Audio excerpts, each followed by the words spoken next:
This after travelers heading back today already hit snags at the airport.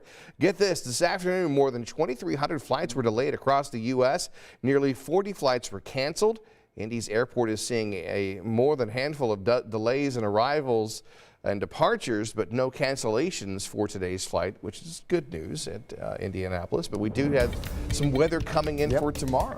Yeah, possibly going to make some delays just because we're going to have heavy rain and we're going to have some wind. Wind is always an issue. I want to show you this storm system that's been causing this. It actually produced heavy snow at times across western Texas, parts of New Mexico, and then it blew through Houston and New Orleans, and then it's heading toward Atlanta, so it's hitting some big hubs here. This thing's spinning toward us. Not expecting any severe weather. It will generate quite a bit of wind with it. Gusts 35 plus are on the table for tomorrow. Rain that's moving in now is going to be fairly light. The heavier pockets of rain will take place between about 3 a.m. and about 7 a.m. and during that time it's possible that you could hear some thunder. We zoom in here is Martinsville, Bloomington, Ellettsville, heading toward Franklin. The rain's starting to pick up just a little bit. Look down the circle, we've got very light rain, sprinkles and light rain right now. We're at 47. It's southeast wind at 8. Cranks up tomorrow. Rain much needed, absolutely. This is the numbers for the month. We're near about 2 3/4. For the year, we're over 9 inches, so we're going to take whatever we can get. And right now, it does appear because of that dry air that we have, it's going to eat away at some of the totals. We were thinking widespread 1 inch.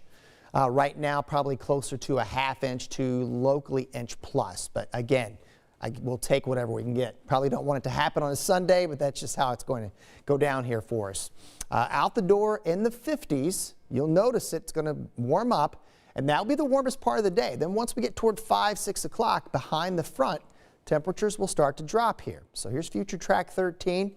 We'll stop it here at 4 a.m. So there may be a couple of chunks of heavy rain that possibly could dodge the metro area. We're not going to dodge the rain. It is going to be a soggy day.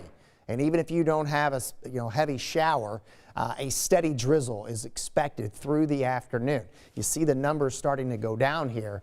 In addition to the rain, this is what's going to happen. Even outside of any thunderstorms that might pop up, we're just going to have some strong gusts to the tune of 35 to locally 45 miles per hour. As this system moves away, so will the cloud cover, but we're going to have to be patient with that. We will eventually get on the drier side of the system. It happens just in time for Monday Night Football here in Indianapolis. Steelers come into town. We're going to be clearing out. It will be cooler as we get through the middle part of the week. Another rainmaker for us. Coldest day this week right now looks to be Thursday. Low temperatures near 20 with highs in the 30s. And then another spike in temperatures going into next weekend.